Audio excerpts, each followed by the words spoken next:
निंदा करने वालों से कैसे निपटा जाए। मुझे एक व्यक्ति ने प्रश्न पूछा है कि गुरुजी, निंदा करने वाले व्यक्ति से कैसे निपटा जाए। वो मेरा पड़ोसी है और मेरे पीठ पीछे गांव में लोगों के पास मेरी निंदा करता है। मैं इससे कैसे निजात पाऊं? समस्या क्या है? समस्या ये है कि आपका पड़ोसी निंदा करता है और वो आपको पता चलने के बाद आपके मन में उसके प्रति घृणा निर्माण होती है। यह सत्य है कि आपने कोई निंदा करता है और हमें इसके बारे में पता चलता है तो हम बहुत ही विचलित हो जाते हैं। यह किसी भी मनुष्य के लिए स्वाभाविक है। मैं अपना खुद का अनुभव बताता हूँ। गांव में मेरा चचेरा भाई है। उसे बचपन से सबकी निंदा करने की आदत है। एक दिन मैं अपने गांव गया था और अपने गाड़ी से दूसरे शहर जा रहा था। रास्ते में अचानक मेरा चचेरा भाई और उसकी बड़ी बहन मोटरसाइकिल पे उसी शहर जाते मैंने देखा। मैंने उसे हाथ ऊपर करके प्रणाम किया। उसने भी गर्दन हिलाकर मुझे प्रतिक्रिया दी। उसके बाद मुझे दूसरे दिन चचेरी बहन ने बताया कि भाई, आपको वो बोल रहा था कि देखो कलेक्टर जा रहा है। मुझे इस बात से कोई फर्क नहीं पड़ता कि वो मुझे क्या बोलता है, क्योंकि निंदा करना उसका स्वभाव है। आपकी निंदा व्यक्ति तभी करता है जब वो आपसे जलता है, आपसे वो अपने आप को कमजोर महसूस करता है, आपसे उसे अपने आप में कमी महसूस होती है। निंदा करना और वर्णन करने में बहुत अंतर है। अगर मैं उस चचेरे भाई का वर्णन करना चाहूँगा तो वो ऐसा होगा। वो एक मोटा सा व्यक्ति है। उसके पेट बड़े तरबूज की तरह है जो हमेशा उसे डोलते हुए वो गांव में फिरता है। मुंह में हमेशा गुटखा होता है। उसके दांत काले हैं। जब वो हंसता है तो आपको उससे दूर जाने का मन होता है। ये उसके बारे में वर्णन सही तथ्यों पर आधारित है। लेकिन मैं उससे कभी घृणा नहीं करता। घृणा करना उसका स्वभाव है, मेरा नहीं। निंदा करना उसका स्वभाव है, मेरा नहीं। लोगों को भड़काना उसका स्वभाव है, मेरा नहीं। आपकी निंदा करने वाला व्यक्ति आपके पापों को कम करता है। ऐसे लोगों को आपको धन्यवाद देना चाहिए।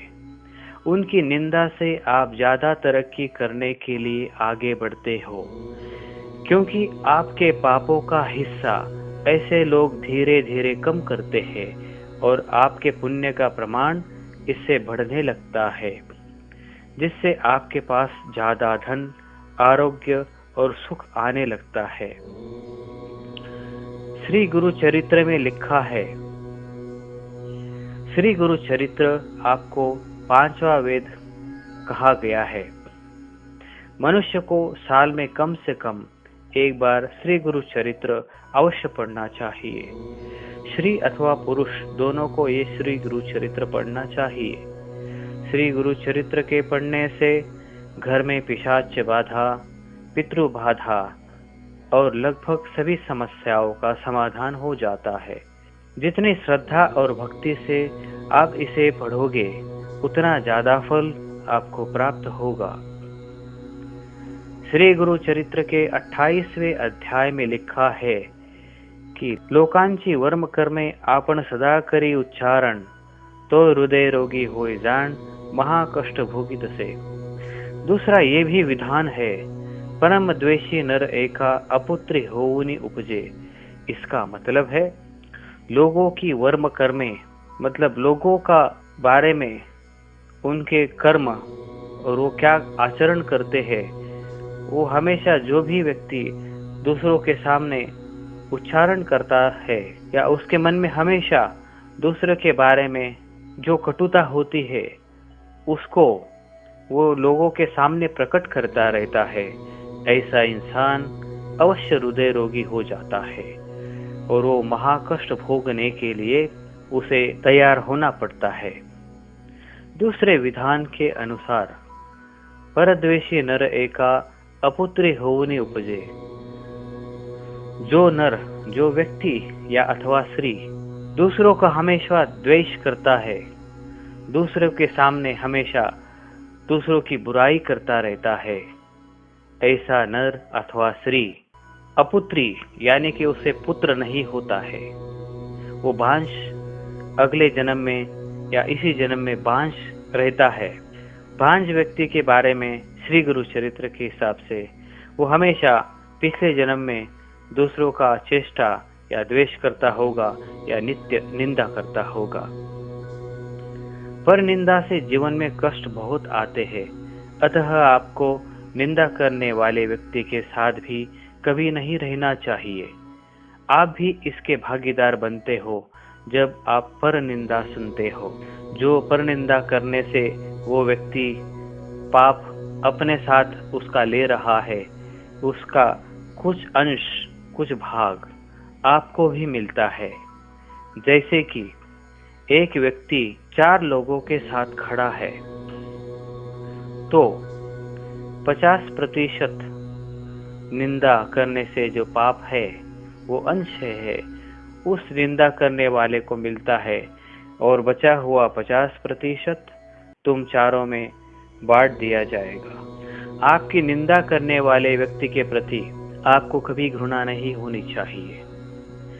आप उसे अपने कर्म करने दीजिए, आप अपने अच्छे कार्य करने में दृढ़ रहे।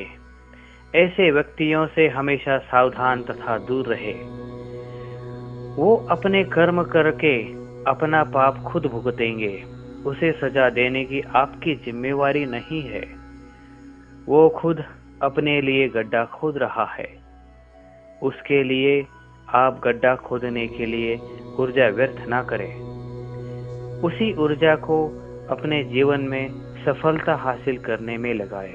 हर दिन आपको श्री गणेश स्तोत्र, हर दिन काल भैरवाष्टक का पठन करने से शत्रु बाधा दूर हो जाती है।